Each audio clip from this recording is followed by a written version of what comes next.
ਦੋਸਤੋ ਇੱਕ ਸਾਡੇ ਦੋਸਤ ਨੇ ਸੈयद ਗੋਗੀ ਸ਼ਾਹ ਇਦਰਿਸਤਾਨ ਵਿੱਚ ਇੱਕ ਰਹਿਣ ਵਾਲੇ ਬਚਪਨ ਦੇ ਦੋਸਤ ਨੇ ਤੇ ਉਹਨਾਂ ਦੇ ਬਜ਼ੁਰਗਵਾਰ ਸੈयद ਅਕਰਮ ਸ਼ਾਹ ਫੌਤ ਹੋ ਗਏ ਤੇ ਉਹਨਾਂ ਦੇ ਪਹਿਲਾਂ ਜਨਾਜ਼ੇ ਤੇ ਗਏ ਤੇ ਫਿਰ ਗਏ ਸੀ ਕੁਲਾਂ ਤੇ।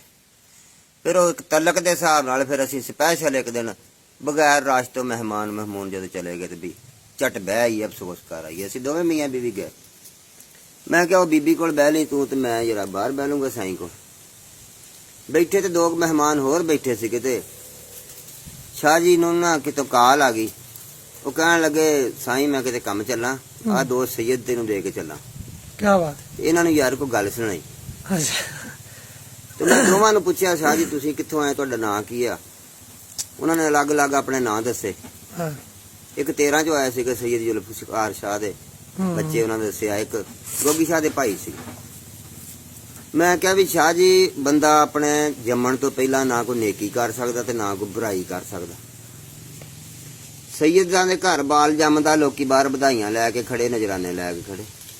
बिल्कुल असीं जमदे आ उमती साडे बाहर करजे लैण वाले बाजा मारन लए हुंदे कन खाण लए हुंदे।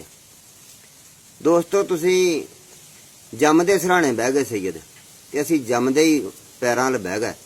तुसीं किहड़ी जम्मण तो पहला कोई नेकी कीती ते साडे कोल किहड़ी कोई बुराई हो गई जम्मण तो पहला? ते तुहानू अल्लाह ने सरदार बनाया मा सराणे दा मालक बनाया।